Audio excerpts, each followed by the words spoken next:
有请主持人赵传。欢迎电视机前的观众朋友走进暴龙眼镜爱情保卫战。本栏目由 Blon 暴龙眼镜冠名播出。本节目由休闲旅游领导者途牛旅游网特约播出。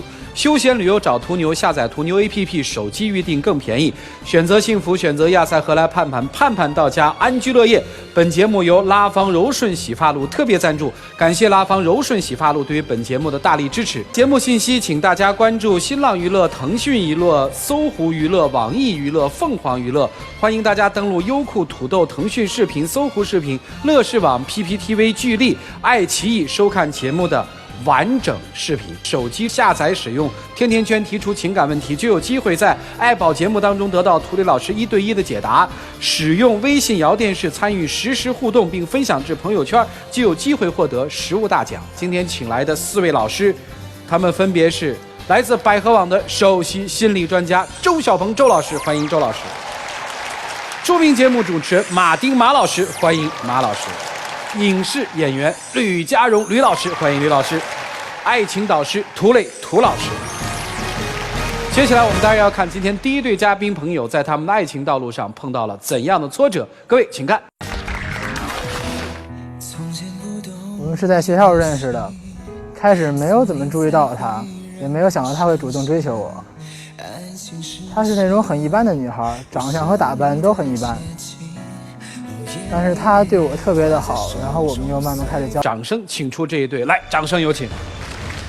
男嘉宾小文23岁，来自河北，是一名学生；女嘉宾叶叶23岁，同样来自河北，也是一名学生。来，有请两位，有请。欢迎两位啊！愿意在这个现场公开箱子里的秘密吗？愿意。愿意。你今天想？我就想能争取到她的原谅，能重新她在一起。我觉得我没有必要原谅你，我不想跟你复合，不想再让你伤害我一次。我没有想过伤害你，咱们以前感情毕竟那么好。我不觉得好啊，我觉得你之前一直是很嫌弃我的，不是吗？你不是一直嫌弃我胖吗？大家已经其实主持人，我之前是挺胖的一个胖女孩，以前是130多斤吧。是自从跟他分手以后，我一直减肥，减成现在这个样子，减下40多斤。我看看，这是多重？这是已经减肥差不多有点成效的时候，120多斤吧。这是已经减的差不多的，有点掉的时候是吧？现在是80多斤。你现在多重？84吧。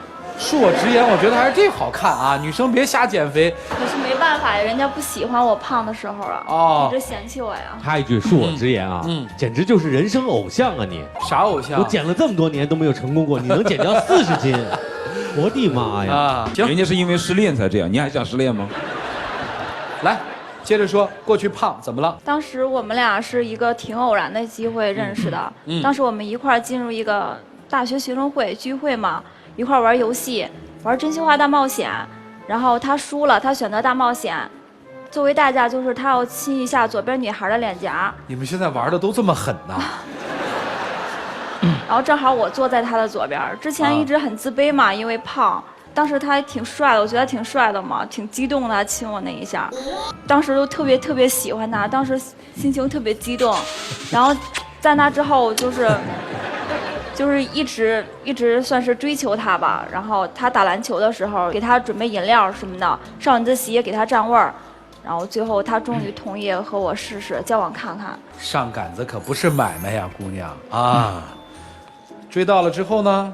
我觉得他一点没有把我当成女朋友看待，然后刚开始交往没有多长时间，然后他就居然跟我说，什么约法3章？哪3章？不能牵手，不能合照。在没有他允许的情况下，不能对外公布我们的关系。可是这是情侣之间做的最基本的事儿，他都给我抹杀了，我简直是。这个不能牵手是说，有人的时候不能牵手，还是没人的时候也不能牵手？有人的时候不能牵手，没人的时候。就是他不想让别人知道我是他的女朋友。那没人的时候他牵你的手吗？没人的时候我牵他的手。你定的约法3章？我当时是有点虚荣，我现在意识到自己错了。当时你真是太虚荣了，而且你把你的虚荣心完全建立在我的痛苦之上，你知道吗？你这样做太过分了。他还干嘛了？我知道我外表不如他，我竭尽所能，我弥补这点缺点。我每天早上准备好早饭，在楼底下等着他。他出来的时候，我特别高兴的朝他跑过去，可是他却说：“你别跑了，你看你一身肉一颤一颤的，觉得特别恶心。”我真的特无语。当时只是一句玩笑，我没想到你会这么认真啊！这是玩笑话吗？而且你这种讽刺不只是1次2次了。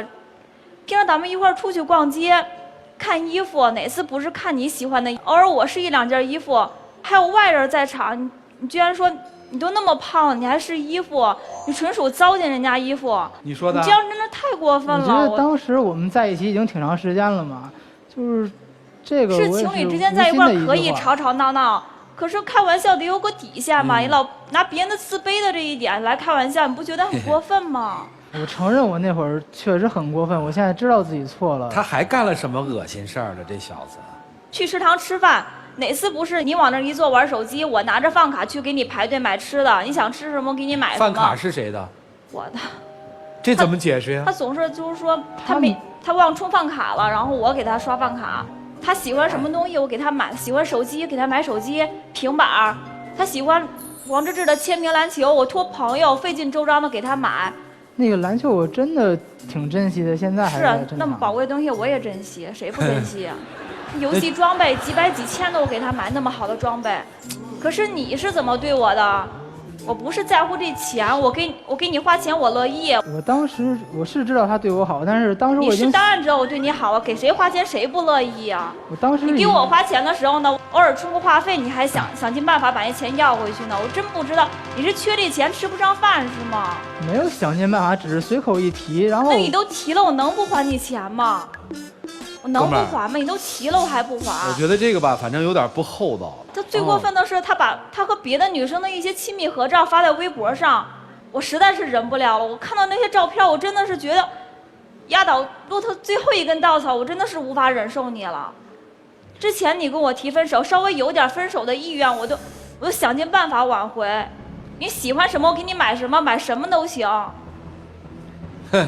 可是看到那些照片，你真的是太伤人了。这就是我说的误会所在嘛。我当时只是做个游戏，然后做游戏，你会把和别的女生的亲吻照放在微博上吗？哎，什么游戏又亲吻了？做个游戏就亲吻，啊？这个是和我开始跟他做那游戏一样的嘛。然后，可是你做游戏的时候，你不知道你是有女朋友的人吗？你是有主的人，你不知道吗？而且不是1次2次，我让你跟我拍个合照，你不拍，你和。是跟丑女孩当然不爱拍合照，谁都不爱跟丑女孩拍。那谁都喜欢跟漂亮女孩拍。那别人知道你们是男女朋友的关系吗？我觉得只有特别要好的朋友知道。他对外还是表达他没有女朋友是吧？我并没有这样做呀。你没有这样做，你和别的女孩拍那样照片，你发的，我觉得有时候你就是故意让我看到的，故意让我说分手的，是不是？我觉得你就是太敏感了，我真的没这样想过。我敏感，搁谁？你问问同学们，这是我敏感吗？好，姑娘，那我打断一下啊，那这次提分手是谁提的？是我提的。醒悟了，多好啊！我真的是忍不了了，我对，感觉毫无底线的你伤害我，你真是太过分了。行，我来问问这小子吧，分手多久了？有半年了吧？怎么半年过去了，现在才回来找呢？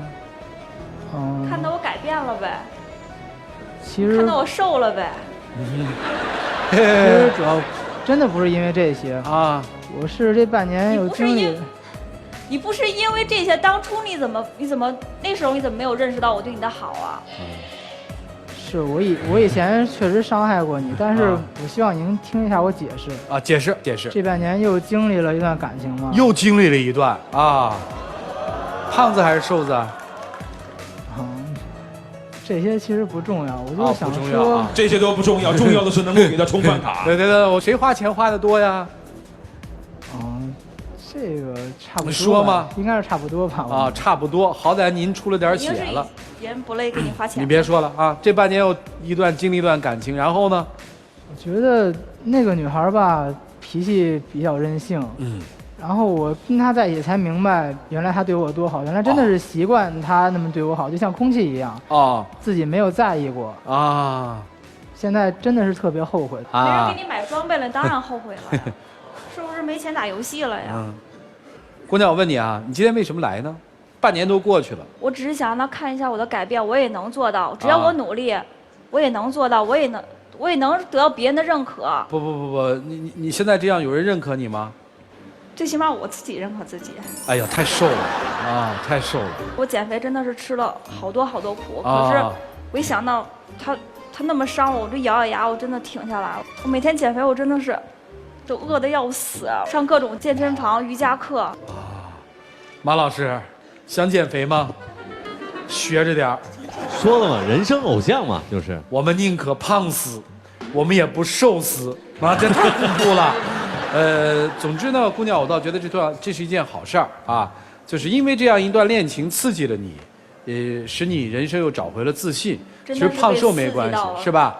至少你现在自信了，是吗？最起码现在是自信，之前就感觉没有自尊心一样，真的是。嗨，那是你自己没把这日子调好。胖就胖，胖怎么了？可爱，可是不显老，是吧，马丁？不管它了，那都不重要了。重要的是通过减肥这件事，你找到了自信，对不对？对。那么我想问你的是，既然半年已经过去了，你今天为什么来？你心里还有这小子吗？想到他，我只能想到他对我的伤害。啊，明白了。我觉得你既然能想到我们之前的事儿，说明你心里还有我。哎呀，恨我还说明心里有我。各位老师，你们看怎么办吧？一起进入丘比特问卷。去年的时候，百合网做过2014年大学生的婚恋调查报告，有70%的大学生谈恋爱的目的是因为空虚寂寞，所以他们看起来是在一起，但并不是真正的意义上在谈恋爱。男孩对女孩并没有真正的上心，也没有用心，然后他唯一用了女孩的只有钱和只有你对他的关爱。所以我觉得对于你们之前过往的那一段情感来讲，至少男孩你没有一丝一毫的付出过，真情实意或者金钱通通都没有过。我觉得女孩你应该清楚一点，有很多男孩跟女孩分手的时候，他并不是真正的在外面有一个恋爱。我为什么会想这个呢？因为现在我做的咨询里边有好多女孩，因为之前的那个男朋友她认为劈腿了，所以她对下一个男性她不相信，她觉得在跟下一个男孩谈恋爱的时候，她都担心那些男孩会劈腿。但是往往我们也是在网上看过有调查，很多男性借用跟女性的暧昧照，让自己的女朋友吃醋，以达到女朋友主动离开他的目的。当然其中这一部分目的还包括他不想还给别人财物，因为他占了很多便宜。所以我相信他肯定没有出过轨，所以他跟你分手的确是因为他不喜欢你。然后第三个的确也是心理学的调查，所有的男性都是重外貌的，他没有看上你的容貌，他只是看中了你对他的好而选择跟你在一起。我觉得倒也是他作为男性的一个天性。而现在他为什么想要反过来追求你，的确因为你更美貌了。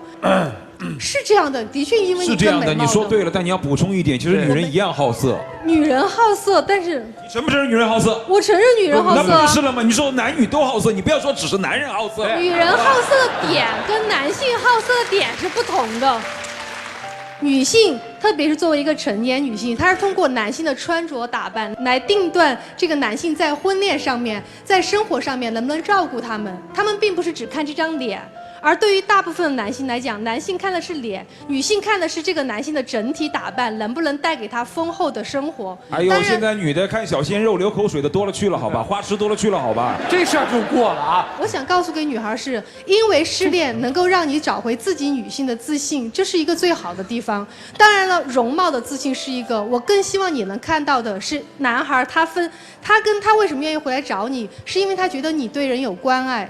因为你这种爱是发自本心的对人的爱，对人有关爱的，现在有越来越自信的女孩，应该会去找更适合你的人，而不是留恋过去的这一个。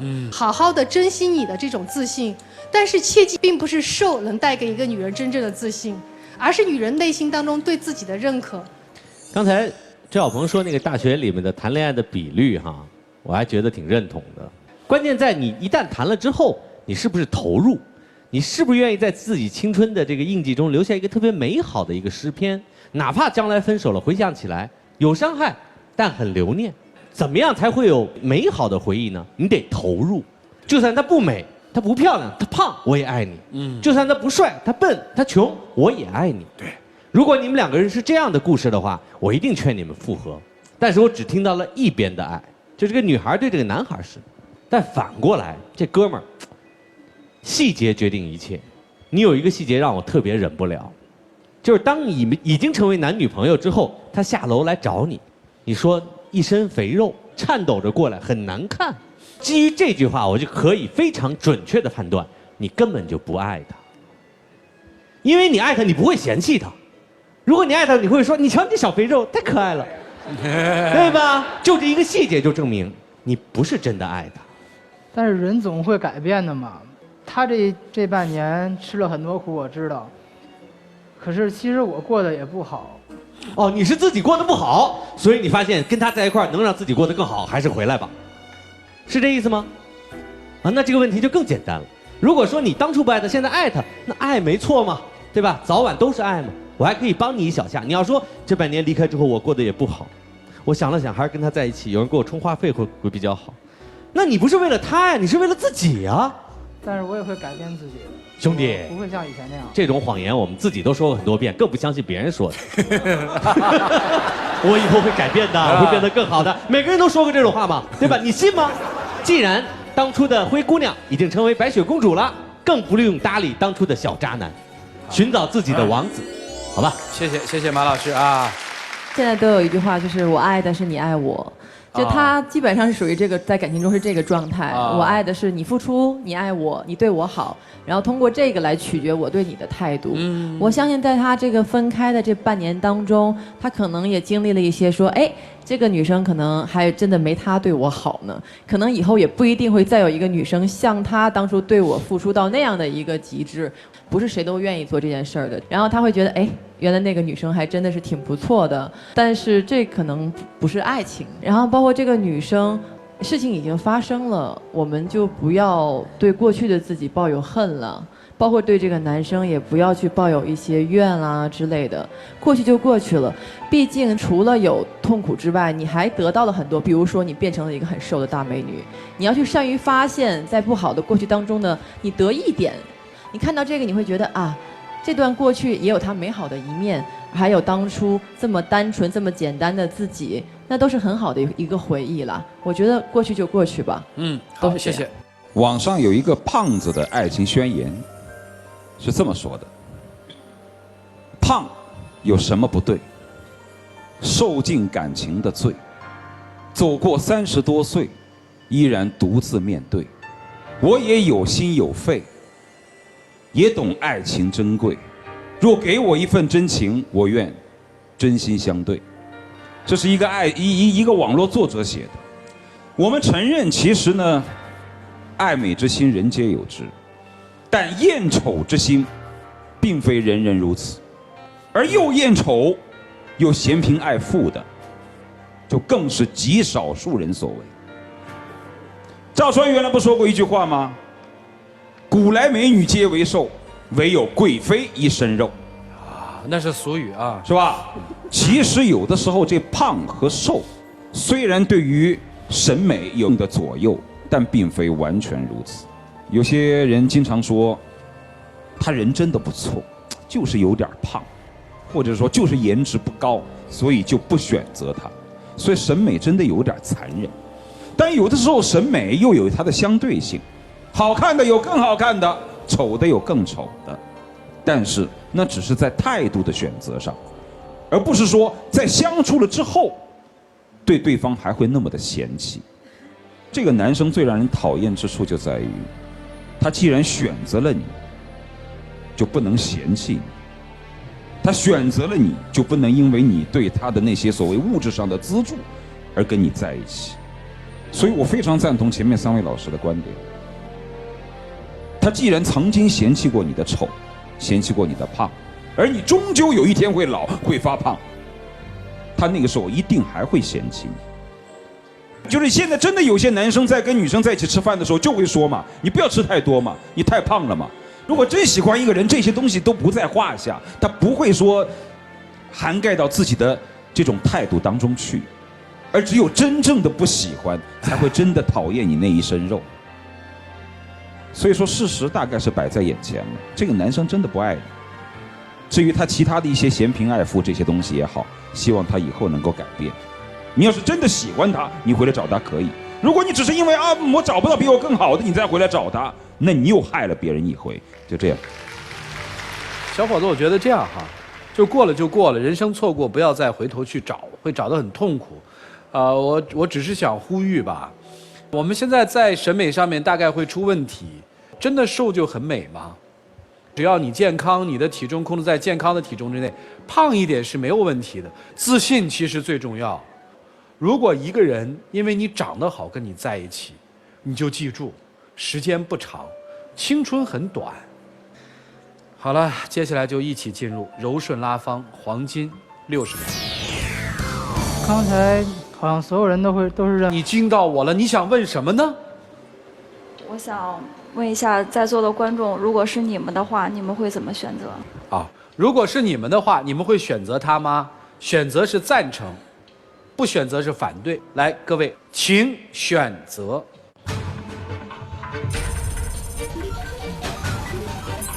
现场有75%的观众朋友说，是他们的话，他们就不选了。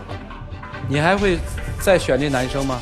不会，我愿意为你改变，我可以自愿，但绝对不会因为你不喜欢我，然后离开我再回来。来，如果是我的话，我不会回到这个男生身边。原因？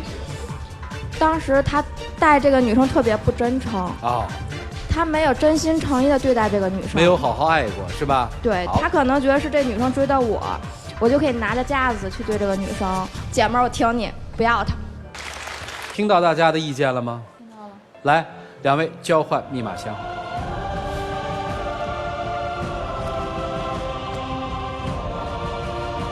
谢谢两位，请回，请回。来，请关门。男生最后心里还是不服气的，觉得好像我们说他是因为女生的身材的改变，让女生来拒绝他。其实我想点并不在这儿，看看人家自己怎么选。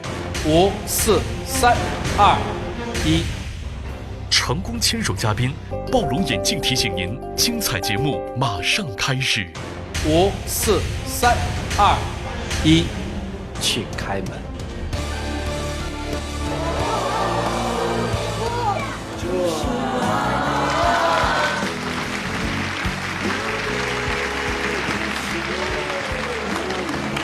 我想再给他一次机会，这次我想真正有自尊的跟你来一次交往，我不会像以前那么无条件的顺从着你了。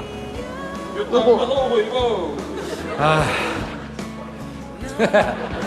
又生气了，又生气了。姑娘，你减肥你怎么大脑都减下去了呀？就是一句话，不甘，我不甘心。你们俩就玩吧，气死我了。感谢暴龙眼镜为牵手成功的嘉宾提供的牵手大奖，成功复合的情侣将获得由休闲旅游领导者途牛旅游网提供的价值500到3000元不等的旅游代金券。你们两位自己来喊开始和停，好吧？来，开始，停。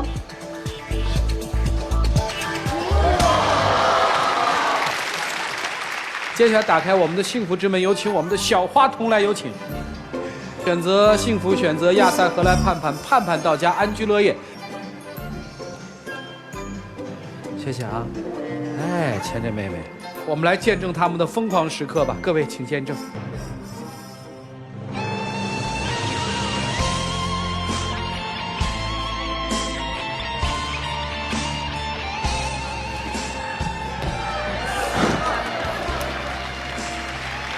他是不是长得帅？啊？是。赵小鹏，女人就是比男人好色。我错了，我错了。请回，请回，请回。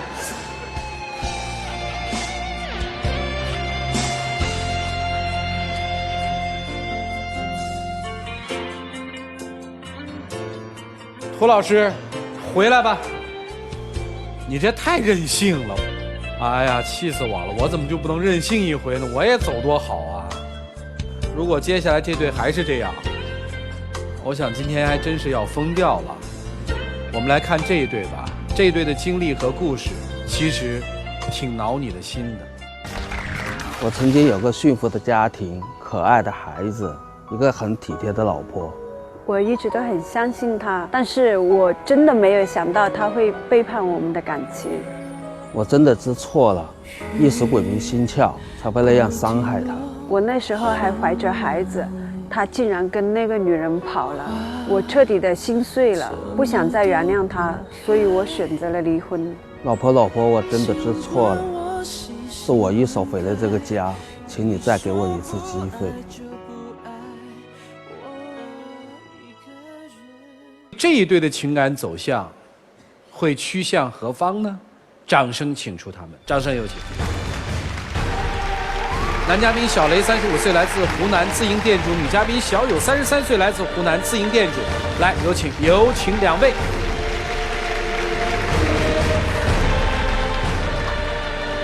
愿意在这个现场公开箱子里的秘密吗？愿意。请小雷告诉大家，站在你对面的那位女性跟你是什么关系？是我的离婚妻子。离婚多久？1年多了。今天你来是为了想通过这个节目挽回我们的婚姻，挽回我们这段感情。现在就知道挽回了。他当初干嘛去了？当初不是跟那个女人走了吗？那时候生气的，我说就甩了他一耳光，然后他就收拾了2件衣服，就这样走了。我们来看一看，女士还是挺有心的，留了一些东西。我们看看她当时看到的是什么样的，大家来想一想那个场景啊。我知道千错万错都是我的错，就请你再给我一次机会。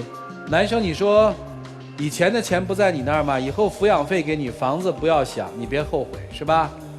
他做的这个事情，当时我们也还没提出离婚。后面我也想到还有一个那么大的女儿，肚子里面还有一个孩子，我就想着就是说再去找他好好谈一下。然后就到店里面去找他的时候，他就把我一个人丢在那里，自己开车就走了。他本身也有大部分的钱在我手上，但是名字是他的，那个卡在我手上。后面他竟然就是说把那个银行卡就给挂失，把那个钱也给转走了。所以呢，因为那样子我才很伤心的，就是说跟他提出一个离婚的。你当时是真想跟他离，还是想教训他？你说实话。是真的，因为是看到这些事情，而且他把钱给转走了，所以当时是真的是很想跟他离，觉得跟这样的人过下去也没意思了。不管你是打我还是骂我，就请你再给我一次机会，看这小孩都这么大了。他现在就知道小孩了，当初他还不是看见我现在生下来是个儿子了，才回来找我的。哎，你为什么会说生下来是个儿子回来找你？因为我当初第一个是个女孩嘛，他们家里就觉得好像。生那个女儿没什么用嘛，就是说要生儿子嘛。当时他妈妈月子都没照顾完，就回农村去了。然后他说要我不要多想。那时候我不是跟你说了吗？老人家思想成教。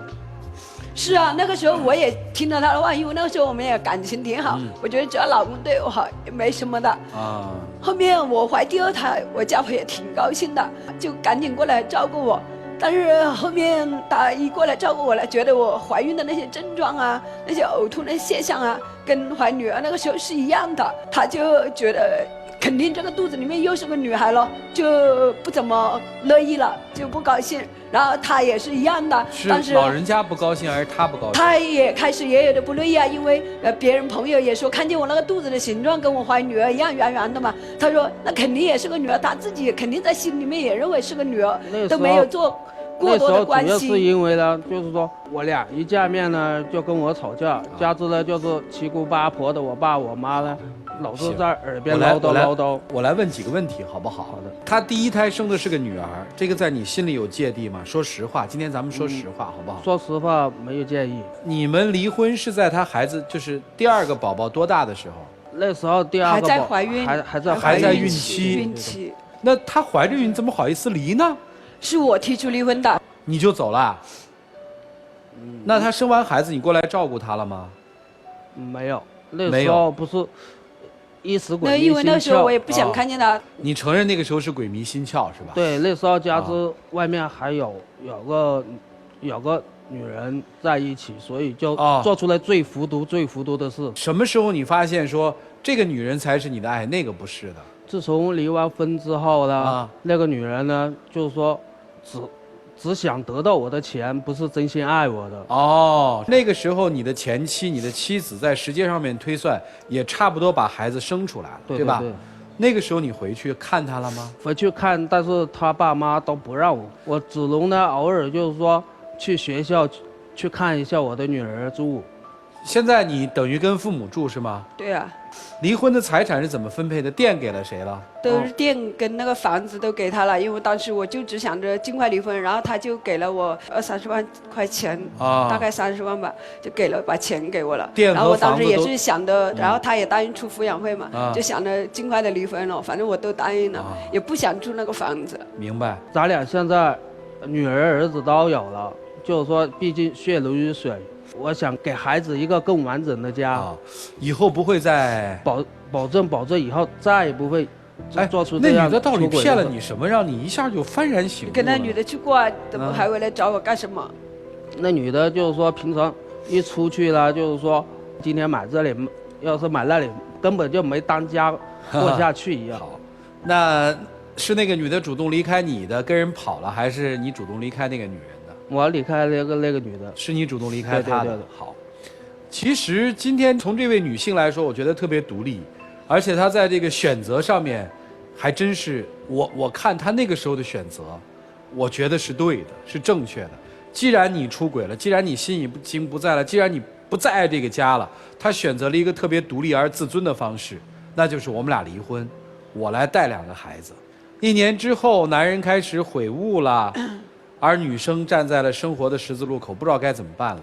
所以4位老师，她到底应该怎么办？你们费心了，一起进入丘比特问卷。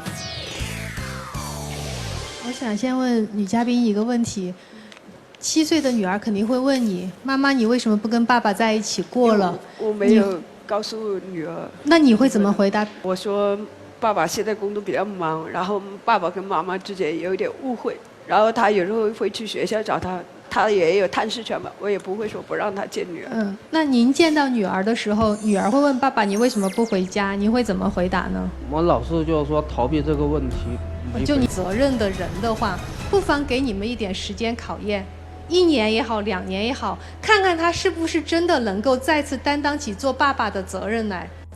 跟那个女人后来好了多久？从真正开始只有不到半年的时间。你们俩离婚之后，你们又好了多久？离完婚之后，就是说只有3-4个月的样子。为什么又分手？因为她那个女人，她就是图我的钱。所以你很后悔？对，因为就是说，就知道就是说，只有老婆还是对我最好的，只有她真正才就做一个家生活下去。哎，我一直想不通一个问题，说实话，什么叫鬼迷心窍？好好的人为什么会被鬼迷了心窍呢？然后迷了以后呢，就变得六亲不认。不，就当时了，就是说是那个，然后我们俩这个鬼究竟是那个女人呢，还是你自己呢？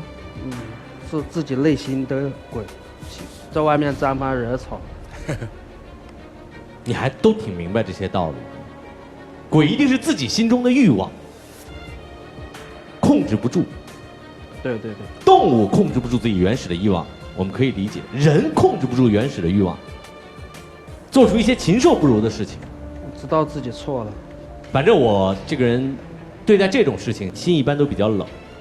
我觉得可以原谅的是你无心之过，但是当初你的冷血无情，现在你想用一腔热血把我再暖回来，对不起，很难了。反过来，这个女生也是，我知道你很难，一个人带2个孩子。如果不是这2个孩子的原因，咱们今天绝对不站这儿说话，对吗？真的很难有新的选择。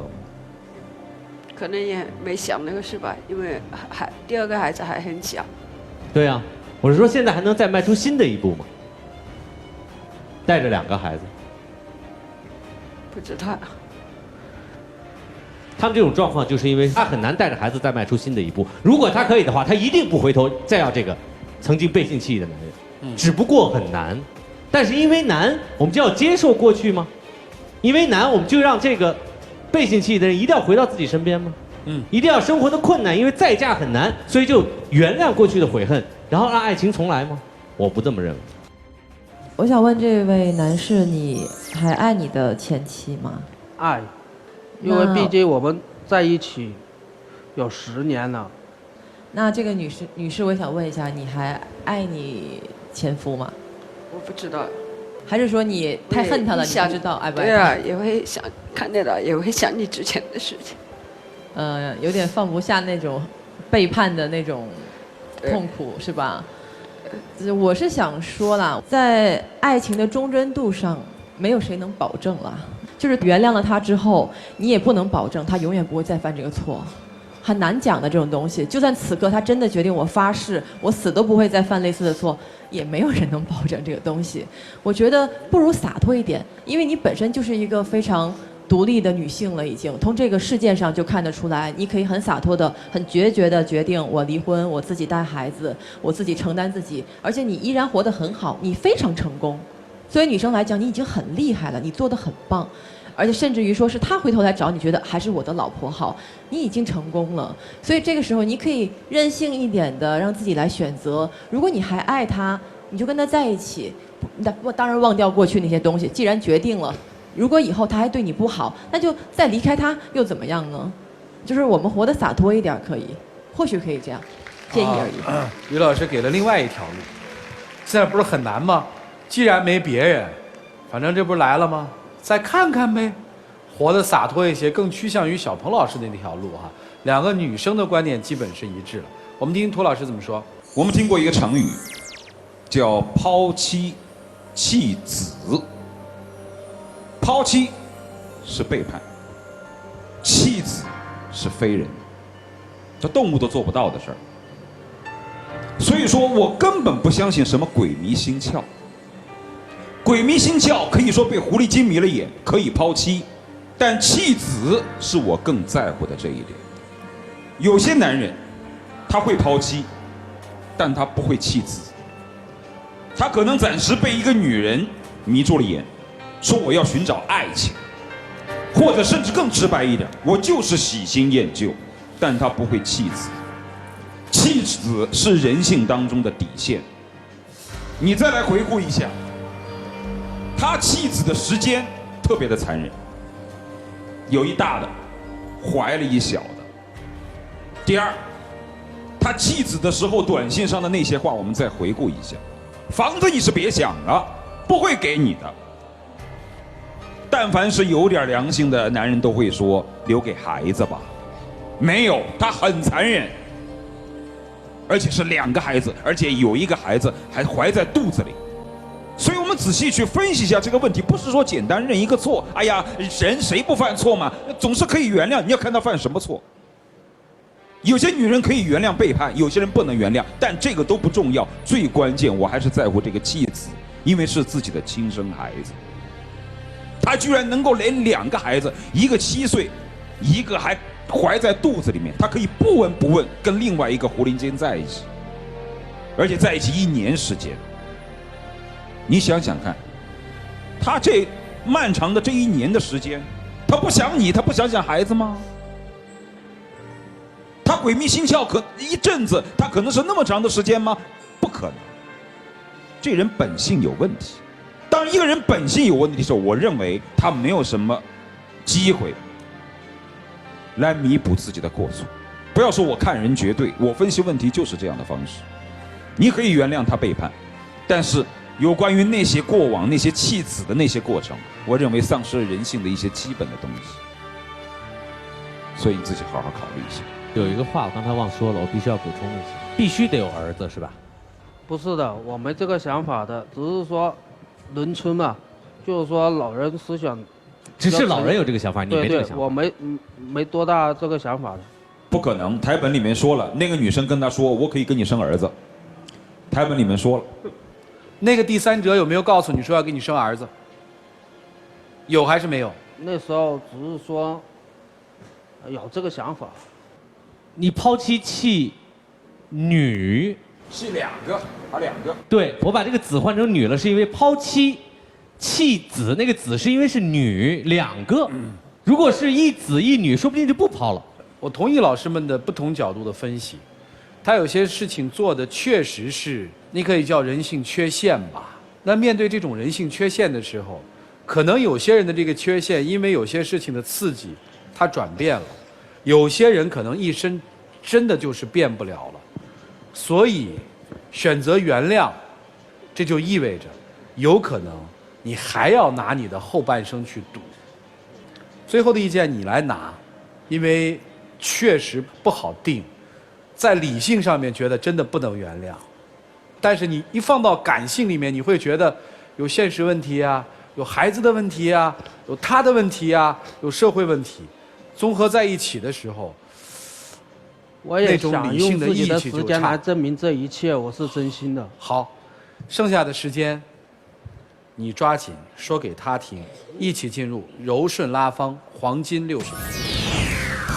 老婆，想想我们以前艰苦辛苦的日子，一直走到现在，中间经历的各种事情挺不容易的，加之现在就是说两个小孩，就说毕竟血浓于水，请你再多给我一次机会，让时间来证明我的一切。当初伤我那么深，现在又有孩子，我也不知道怎么办，我要考虑一下。我一定会让你感受到的。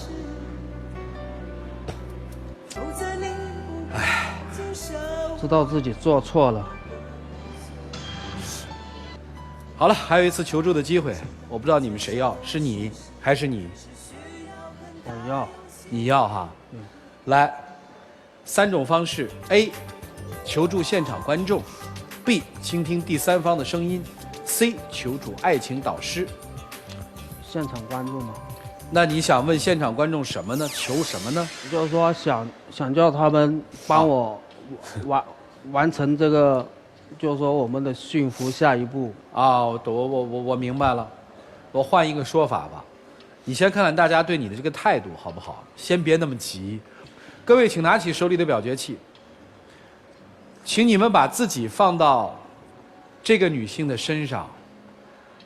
如果你们觉得愿意给这样的男人一次机会，选赞成；不愿意，请选择反对。来，各位，请选择。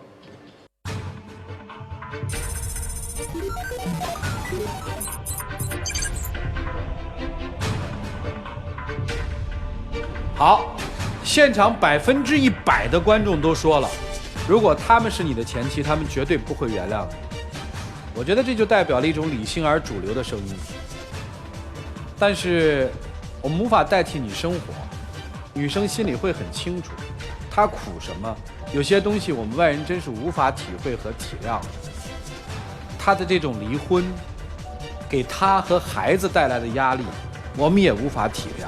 我想跟男孩说一句话，我坚信，如果你真的付出了你全心去爱一个人的话，你总会得到他内心对你的一种，不叫救赎吧，但他至少会原谅你。所以行动比语言会来得更好一些。你今天在这儿再表白说你放心吧，我会追你，会对你好，不如你真的踏踏实实用你后半生去对他们好，把以前你没做到的全都做到。把以前你觉得做到的再加倍做到给他，这样你才能得到你想要的生活，否则空话没用。我说的那个男生，当他再一次要救赎的时候，他是真的8楼啊，扛煤气罐，没有说话。以前是他的前妻离婚过后自己去扛或找人扛，后来他主动的知道什么时候算好时间，煤气罐该用完了，跑过去帮人换，所以他的行动会感染到他的前妻，愿意跟他在一起。所以我希望你能够得到你想要的，我也希望他能够得到他想要的。对于女生来说，我觉得有一个建议，这个是一定要听的，就是不管怎样，哪怕是装，我今天都不能出来。就哪怕今天我是装，我想出来，我今天一定不能出来，那是你的一个态度，明白吗？轻易原谅一个人，其实就是背叛自己的内心。可以原谅，但是不能轻易原谅，明白吗？2位交换秘密吧，来。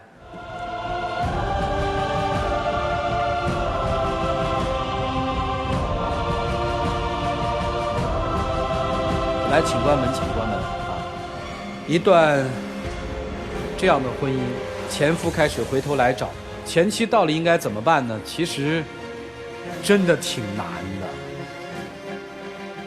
看看他们自己的选择吧。5、4、3、2、1。成功牵手嘉宾将获得博龙暴龙情侣太阳镜。博龙暴龙眼镜提醒您，精彩节目稍后弄。暴龙眼镜提醒您，精彩节目马上开始。5、4、3、2、1，请开门。对，有话说。甜甜圈的网友说，我现在谈了个男朋友4个月了，我们中间有吵过架，闹过分手，最终我们还在一起。他这次回来突然告诉我，他竟然结婚了。他叫我不要走，叫我留下来，他会处理好的。我也很爱他，他也一样爱我，我到底该怎么办呢？博龙暴龙眼镜提醒您，精彩节目稍后继续。刚才的这个问题，我一直在想，原谅和宽恕有什么区别？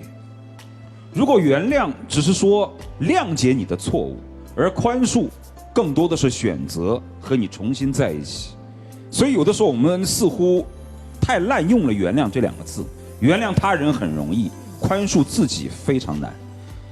短暂的4个月发生这么些事情，你很难想清楚，但是在将来的岁月当中，你一定要明白，他犯的错是否真正与你有关。如果与你无关，你可以选择原谅他；如果你觉得真的与自己有关，要宽恕的是2个人。感谢大家收看由博龙暴龙眼睛冠名播出的《爱情保卫战》。本节目由休闲旅游领导者途牛旅游网特约播出。休闲旅游找途牛，下载途牛 APP， 手机预订更便宜。选择幸福，选择亚赛荷兰盼盼，盼盼到家，安居乐业。本节目由拉芳柔顺洗发露特别赞助。在这里还要感谢拉芳柔顺洗发